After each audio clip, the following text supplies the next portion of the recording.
Hi, we're Blenderstyle, and if you think we're weird, you should have seen your mom last night. On this episode, Pupil Slicer, Mirrors. This album was released in 2021. Cheers, gentlemen. Cheers, gentlemen. Cheers.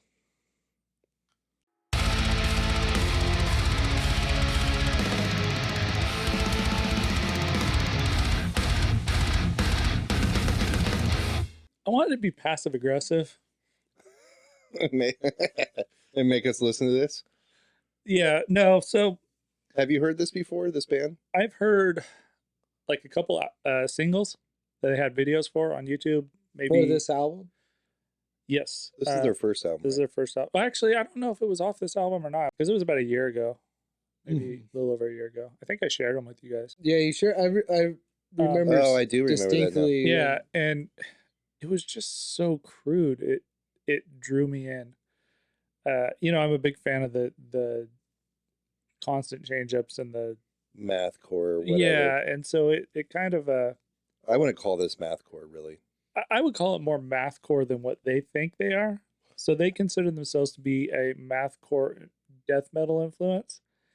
I don't hear death metal in it. I hear a little bit of death metal in it. I kind of hate the term mathcore. Is this the same genre as whatever Code Orange is? No, this reminds me more of like a Dillinger or a Converge or a more punk and hardcore influence, even power violence at times. What I really love about this, though, is that, you might have like a minute-long song, and then, a couple songs later, it's a 6-minute long song. I like that, too. I like that they mix it up. And I think they do well when they experiment and get a little bit longer. Well, and it's kind of makes it all unpredictable. It does. And I'm kind of with you. Like, there's a lot of fan service being paid to, like, Dillinger and Code Orange and things like that. Totally their influences. But I feel like when they step out on those longer songs and do themselves, they do a lot better job. Like it's a completely kind of different sound. I would just say, I don't want to even say that it's better because I think it actually meshes well. I think it's just a part of the what Pupil Slicer is, and I really enjoy it. And also, we're mentioning like Dillinger and stuff like that, but I mean, these guys had, these other bands had 4 to 5 members. This is a 3-piece band. Yeah. And this band is changing abruptly. There's emotion here. It comes across with chaos. I mean, I kind of really like it, guys. Yeah, I'm with you. Like when I went into this, just hearing off the 2 demos, I was like, oh, let's throw it out there and see what it is. This is more for me, force Matt to listen to more Dillinger kind of sound and music because I really want, dude, it's choppy. I really want him to get to the point where he appreciates it before I get and like really push this stuff out there because I there's something really deep there. It's like we always joke around about like music that I like that everybody's like that's fucking shit, and then 10 years down the road people are like, actually, that was really good. That's true. There's a lot of examples of that. So I feel like this is one of those things where it's in the past, like it really pays homage to like its predecessors, but at the same time they're kind of venturing out on their own and doing their own thing. And when they do their own thing, it's really good. And the fact that this band started off as a joke makes it even more better. No, really, what do you mean? So the name Pupil Slicer they did as a joke because the drummer Josh and Katie were in another death metal or metal band, and they were writing some stuff, but the band wasn't really doing anything with it. So they were like, well, let's just do our own thing. And they were just trying to think of the most obnoxious name they can just to shock factor people. It was never meant to be like a serious thing, and I guess it did, and they kind of ran with it. And the name is cool as hell. It's a great band name. Yeah, I don't see why anybody would think this is a bad band name, other than the fact that you have just an issue reminds with you needles of in the eyes. It's terrifying. Fire in the sky. Yeah, it's terrifying. And it's named after a short film or something. What was that you sent us? So that was a clip from a French movie. I don't. So that's just a clip, or is that like a short? No, it's like an actual movie, I guess. Okay. But that's a scene from it or something. I'm gonna have Lots to of bands have used that. Yeah. Oh, really? Yeah. Like live and stuff like that. Not the band live, but like live bands would play that. Like probably Nine Inch Nails actually. Oh, okay. But I'm not really sure. Don't quote me on that. So then another thing that's really cool about this is the singer Katie supposedly didn't hear her first metal album until she was like 19 years old. Really? I read that too. Yeah, and so I guess hardcore before that. I don't know. I'm not sure what she was into, but I would consider hardcore to be kind of a metal thing. And the punk maybe. They're Maybe. From London, right? They're from London, yeah. It depends. For the main riff on the title track, Mirrors, she put a random number generator and developed the riff for it, and then kind of took it to the rest of the band and said, "Here you go." That's a great track too. It is. It's a really good track. Those are the parts I kind of don't like about music like this is when it gets super random. Like when you're doing random number generators, I'm like, it's not. You're doing music for numbers now. It's not. It's not the emotion. But there's lots of emotional parts that kind of make that a little easier to digest for me. Even like some of the sprinkled like electronic stuff. Oh yeah, like the glitchy sounds. That's very cool. I like that almost every song has an outro. Like there's a part at the end that's yeah. You know what I mean? I love that. That's pretty cool. Where she's like fucking screaming and like whining, and it sounds like awful. I love. Yeah, so it's I love the vocal experiment. Credit to the like, it's not a traditional song, but it's a traditional song in the sense of it's got intro, verse, chorus. Yeah, like structural wise. Structural wise, it's. Most bands aren't doing outros like that, where they're like long segments of a song. I just mean like in a traditional sense, and I don't think this is. Yeah, there's no structure. This is almost chaos the whole time. It's kind of. If there's like repetition, I think there's some planned emotion within this. Yeah, there's I'm a planned with you. like because there's like even songs where there's like a build up. Mm-hmm. You're like, well, fuck, where are they going totally. after? There's some great build-ups. There's some really cool breakdowns. Some really cool bridges, and they do. They follow kind of it's in a roundabout way that they follow a song structure, but it is a song structure. Well, let me be clear. I don't mean that them as a band is following a song structure. I'm just saying that within it there is a like kind of a well thought out thing. I don't think it's all chaos. Oh yeah, I think it's planned out a certain way for somebody to feel a certain way even at times. Yeah, it's like deliberate. Yeah, like we're gonna put this in because the part after this is gonna work. It's gonna make that part hit even more. I think I would hope. It's to me, if a lot of it feels not cohesive, like the parts don't go together. It's like they jam it all together. And it's like a mishmash of stuff. So I see what you're saying about it being like planned out or whatever, like it's intentional. But it's the execution sometimes seems like too.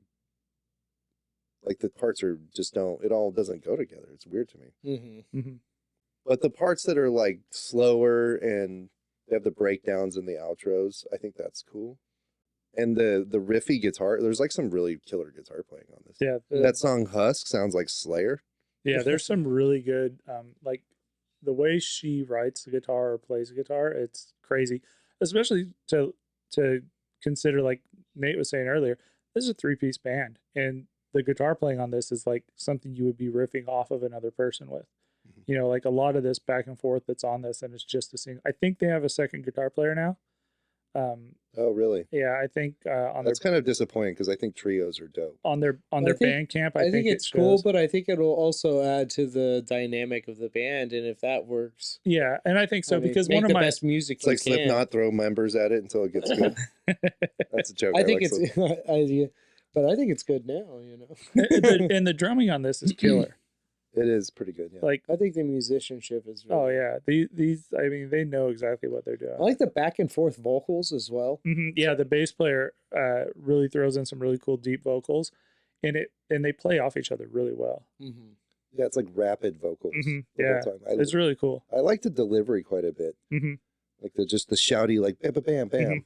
Yeah. So it's not annoying. Like some of the bands that sound like this get annoying to me, and I think the vocals sound killer on this. Okay. I think that to me that's the standout is the vocals, really. Yeah, I enjoy the vocals. I like the experimentation, like the whining, and then like the quiet, like whispery parts. And like all of a sudden it's chaos and chaotic and blah blah blah, but then there's the whispering or the quietness or like even the high pitched black metal sounding depressive black metal vocals you hear at some like points the ghost bath almost. Yeah, and in a part where it's almost like that's black metal sounding. Yeah, like there's parts in this even though that there's even long tremolo picking parts that are like breakdowny and stuff. So I think within the chaos, they also have some good structure to it. This is an interesting find, Casey. Yeah, I like it. I think I'm going to have to sit with it longer. Actually. Okay. I kind of figured, band as a whole. I kind of figured this would be something that this would have been a better pick for us over the break, because I think for you it would have taken a while. Just because this isn't your typical wheelhouse. But the fact that you're open to it now, I think if we would have done this at the beginning of Blenderstyle, I think you would have just been like, nah. Well, what song? Wounds Under My Skin. Oh my god, that song is sick as fuck. The lyrics are great in this too. The lyrics are really good. Like the subject matter and stuff is really good. Like this one, I read the lyrics on, although I do hate how hard it is to follow along with it, because like you said, the rapid fire. So this is a dislike of mine, is that some parts are just hard to catch. Yeah, some of the parts they feel like they're crammed. I had to listen to it like 3 times before I caught it. Yeah. I did. You know what I don't like is there's a couple songs where Vilified and Worthless that they sound the same to me, and they start with like just annoying feedback. I like the feedback. And it just like starts, so it's just like, I'm like, I have to turn it down. It's like driving me nuts. So my biggest issue with this was the levels on the louder parts almost sounded like they were clipping, like you could hear the compression on them. Yeah, I get that too. It gets like the higher end or the louder side, it gets kind of like distorted. Like you can tell they're compressing that down. I wonder, did they record this like live in like a live setting kind of thing? I'm not sure. I didn't really read into it. It sounds live. I mean, it's a great recording. I just think did it old Chariot style, dude. Yeah, I think that maybe just the dynamic range was too much for the board to handle at the time. But kind of to touch back what you were saying, like those kind of spoken or the guttural, just like dying animal, where she's just like laying it all out there kind of thing. I love it. It's cool. And at first that was one of the parts I didn't like, and it kind of grew on me to where I was like, actually, that's really cool. I like the more fucked up the vocal sound, the better. Like I want them to be terrifying, unnerving, like disgusting. Like the more weird, the better for me. That's awesome. I like that. On vocals, you know what I mean? Another thing that kind of bugged me about it was kind of what we touched on earlier, or what I touched on earlier, was there's a certain service, like fan service, being paid to the bands that kind of forged the path for this style of music, that I feel like. Do you think they're like ripping I don't listen to those bands. I don't think so. I think things get ripping recycled. It off. I think it gets because recycled. Everything goes in a cycle. Music goes in a cycle. This is taking something that might have already happened and making it its own. Like, yeah, some of this stuff sounds dated, but some of this also sounds forward in this genre of music. You know what I mean? Because if we would have heard this in 2004 or 2005, it would have, blown I don't minds. think this sounds dated at all. Well, I don't listen to that genre really. And I'm just saying paying in the sense of paying homage and like, oh, I've kind of maybe heard something like this before, but then right after that, it's some weird electronic flange thing that into some tremolo picking and some weird, and that's where I'm coming from. Like, I don't think this is bad at all for paying homage to the people or the bands that forged this path. Yeah. I think it's a disservice to this band because of their ability, like songwriting and riff playing and things like that. I feel like Mirrors is a perfect example of something that doesn't really follow that structure of something you followed before, and that is a amazing song. Yeah. So I feel like when they venture out on their own and kind of take little bits of the predecessors and then create their own off of it, agree. It's 100 times better. So we're probably in agreement that I think the next release is going to be even fucking better. Oh, hell yeah. I think they're going to shed their skin, and I think they're going to come up with something that's going to be really great. I will totally listen to it. Yeah, I'm looking forward to it, honestly. I read that they were definitely like influenced by bands like Dillinger and Converge and even like Deaf Heaven.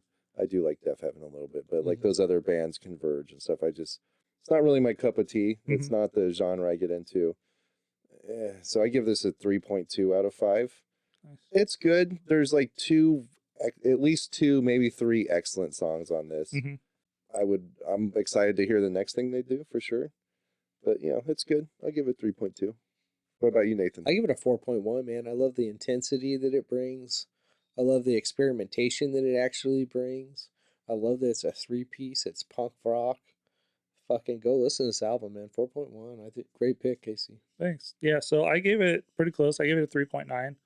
I think just my limitation of really hearing the fan service being paid on a lot of the songs, and to me there's just not enough of their like that venturing out. Like when they do it, it's great. If they would have done that and maybe kept 2 or 3 songs with more of the fan service, I think it would have been way better. I'm really looking forward, like you said, to their next one. So you like the fan service stuff more? No, I like their own stuff more. Oh, okay. So the fact that they did all the fan service was what lowered the rating for me. Because I feel like when they're being themselves and doing their own thing, it's a completely different experience. It's not something you hear. I mean, everybody could sit there and listen to say, "Oh, I hear Dillinger and stuff," but they're doing something way different. Especially like you said, for a 3-piece. This isn't something you're going to hear a 3-piece do. It's great. Yeah, so I'm just 3.9. I think this is even more different than Dillinger. Oh, for sure, and that's what I'm saying. You know what I mean? It is, and when they venture out on their own, it's amazing. This band is going to be great. I think, like you said, on their next album. I agree with you 100%. Okay, so this is something I saw recently. Somebody was talking about that. Sometimes when somebody gets into a band and it's not like the coolest band or whatever, it's this or that, I think it's our job as musician, fans of music and underground music and stuff, is when somebody comes in and they listen to a band and they say, I like Deaf Heaven, or they say some band that somebody else might want to, laugh at or whatever, that got them into music. Mm-hmm. I agree. And it's our job to maybe even show them something a little bit different. Hey, man, yeah, that is pretty cool, but you like this, you'll fucking love this. So what about Five Finger Death Punch fans? Nobody will ever like anything if they listen to that shit. I'll show them Hatebreed. This is Blenderstyle. That was Pupil Slicer. Mirrors. Oh, I got a lot.